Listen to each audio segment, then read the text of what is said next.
بسم اللہ الرحمن الرحیم الحمدللہ رب العالمین والصلاة والسلام علی رسولہ الکریم۔ اس پارے میں دو حصے ہیں۔ چھٹے پارے کے مضامین کا خلاصہ آج بیان ہوگا انشاءاللہ۔ سورہ نساء کا بقیہ حصہ اور سورہ المائدہ کا ابتدائی حصہ۔ سورہ نساء کے بقیہ حصے میں 8 باتیں بیان ہوئی ہیں۔ پہلی بات جو بیان ہوئی ہے وہ یہ ہے کہ اللہ تبارک و تعالیٰ کو برائی کی تشہیر پسند نہیں ہے۔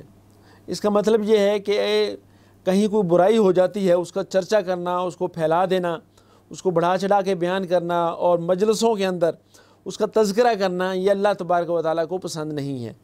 ہاں، اس کی ایک صورت ہو سکتی ہے کہ جس شخص کے اوپر ظلم ہوا ہے، جو مظلوم ہے، اس کا یہ حق ہے کہ وہ اس برائی کو بیان کر سکتا ہے اپنا حق لینے کے لیے اور ظالم کا ہاتھ روکنے کے لیے، تاکہ وہ معاشرے کے ایسے لوگوں کے سامنے جو اس ظالم کو اس ظلم سے روک سکیں، اس کے سامنے اگر وہ یہ بیان کرتا ہے تو یہ اس کے لیے کرنا روا ہے۔ اس کے بعد دوسری بات جو سورہ نساء کے اس حصے میں بیان ہوئی ہے وہ یہی ہے کہ اللہ تبارک و تعالیٰ نے یہ فرض قرار دیا ہے کہ تمام انبیاء پر ایمان لایا جائے۔ یعنی انبیاء پر ایمان لانے کا یہ مطلب ہے کہ ان میں کسی قسم کی تفریق روا نہ رکھی جائے۔ یعنی کسی مسلمان کے لیے، مومن کے لیے یہ روا نہیں ہے کہ وہ کسی نبی پر ایمان لائے اور کسی نبی پر ایمان نہ لائے، کسی کو چھوڑ دے۔ تو ایسا کرنا جو ہے وہ کسی مسلمان کے لیے روا، جائز اور اسے حق حاصل نہیں ہے۔ پھر یہود کی مذمت بیان ہوئی ہے، جو ان کا غلط رویہ تھا، غلط عقیدہ تھا، ان کے جو غلط اعمال تھے، ان کی پوری چارج شیٹ جو ہے وہ یہاں بیان ہوئی ہے اور تفصیل کے ساتھ اللہ تبارک و تعالیٰ نے اس کو بیان کیا ہے۔ ان کے بارے میں آیا ہے کہ وہ انبیاء کو ناحق قتل کرتے تھے۔ مریم علیہ السلام پر انہوں نے بہتان لگایا۔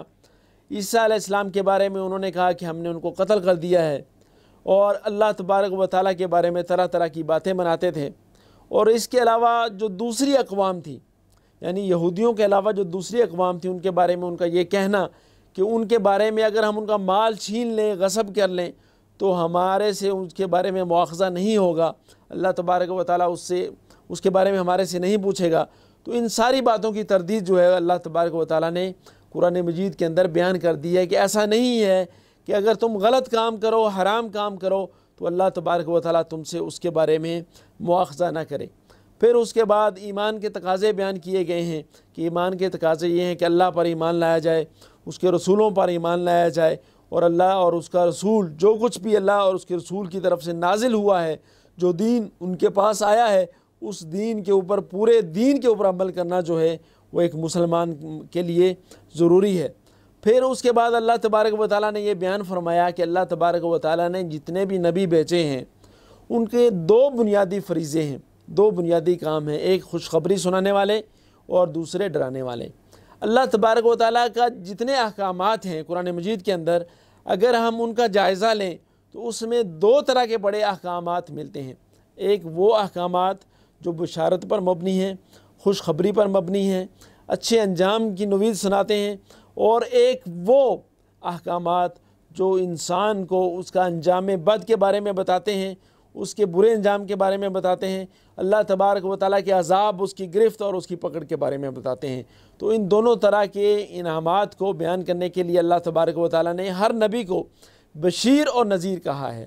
بشیر کا مطلب ہے بشارت دینے والا، خوشخبری دینے والا، اور نذیر کا مطلب ہے ڈرانے والا۔ عربوں کے ہاں ایک دستور تھا کہ جب کسی شخص نے کسی موقع پر اپنی قوم کو خبردار کرنا ہوتا، کوئی وارننگ دینی ہوتی، تو اس کا ایک خاص طریقہ تھا ان کے ہاں کہ وہ ایک پہاڑی کے اوپر چڑھ جاتا اور اپنے کپڑے جو ہے اتار لیتا، اور اس شخص کو کہا جاتا تھا النذیر العریان، یعنی ننگا ڈرانے والا۔ وہ شخص اپنے کپڑے اس لیے اتار لیتا تھا کہ وہ کہتا تھا کہ اب بچاؤ کی کوئی صورت نہیں ہے، اگر تم اپنے آپ کو بچانا چاہتے ہو تو تلوار سونت لو، نیزے اپنے ہاتھ میں لے لو، اور جو تیر ہیں وہ کمانوں کے اندر کس لو۔ تو اس شخص کو نذیر العریان کہا جاتا تھا۔ حضور صلی اللہ علیہ وسلم کی ایک حدیث مبارکہ بھی ہے جس میں فرمایا کہ انا النذیر العریان، کہ میں نذیر العریان ہوں۔ اس کے بعد نصارہ کی مذمت بیان کی گئی ہے کہ نصارہ نے جو برے طور طریقے اختیار کر لیے تھے مسیح کے بارے میں، ان کا یہ کہنا کہ وہ اللہ تبارک و تعالیٰ ہیں، یا ان کا یہ کہنا کہ 3 الہ ہیں۔ اللہ تبارک و تعالیٰ نے قرآن مجید کے اندر فرمایا کہ 3 الہ نہیں ہیں بلکہ ایک ہی الہ ہے۔ پھر اللہ تبارک و تعالیٰ نے عیسیٰ علیہ السلام اور مریم علیہ السلام کی بارے میں فرمایا کہ عیسیٰ علیہ السلام نے کبھی بھی یہ آر نہیں سمجھی کہ ان کو اللہ کا بندہ کہا جائے۔ عیسیٰ علیہ السلام بھی یہ کہتے تھے کہ میں اللہ کا بندہ ہوں اور اللہ کا رسول ہوں، اور قرآن مجید کے اندر عیسیٰ علیہ السلام کی پوزیشن واضح کرتے ہوئے فرمایا کہ یہ عیسیٰ علیہ السلام جو ہیں اللہ کے بندے اور اللہ کی روح ہیں، جو اللہ تبارک و تعالیٰ نے مریم علیہ السلام کی طرف پھونکی۔ پھر اس کے بعد نبی کریم صلی اللہ علیہ وسلم سے پہلے جتنے بھی انبیاء گزرے ہیں ان سب پر ایمان لانے کے بارے میں فرمایا کہ ان سب کی پر ایمان لانا جو ہے وہ ضروری ہے۔ اس کے بعد مسلمانوں کو فرمایا کہ وہ نماز کی پابندی کریں اور زکوٰۃ دیں۔ اس کے بعد فرمایا کہ جو لوگ نبی کریم صلی اللہ علیہ وسلم پر ایمان لانے والے ہیں وہ نماز قائم کرتے ہیں، زکوٰۃ دیتے ہیں اور آخرت کے روز پر یقین رکھتے ہیں۔ اس کے بعد فرمایا کہ کوئی قوم ایسی نہیں گزری جس کے اندر اللہ تبارک و تعالیٰ نے نبیوں کو نہ بھیجا ہو، یعنی اللہ تبارک و تعالیٰ کی یہ سنت نہیں ہے کہ کسی قوم کے اوپر عذاب کو مسلط کر دیں اور اس قوم کے اندر جو ہے نبی کو نہ بھیجا ہو۔ تو ہر قوم کے اندر نبی آئے ہیں اور ان نبیوں نے آ کر اللہ تبارک و تعالیٰ کے پیغام کو پہنچایا ہے، اور اس کے بعد لوگوں کے 2 طبقے بن گئے، ماننے والے اور نہ ماننے والے۔ اس کے بعد اللہ تبارک و تعالیٰ نے فرمایا کہ ہم نے نوح علیہ السلام پر اللہ کا پیغام بھیجا، اللہ کی وحی آئی۔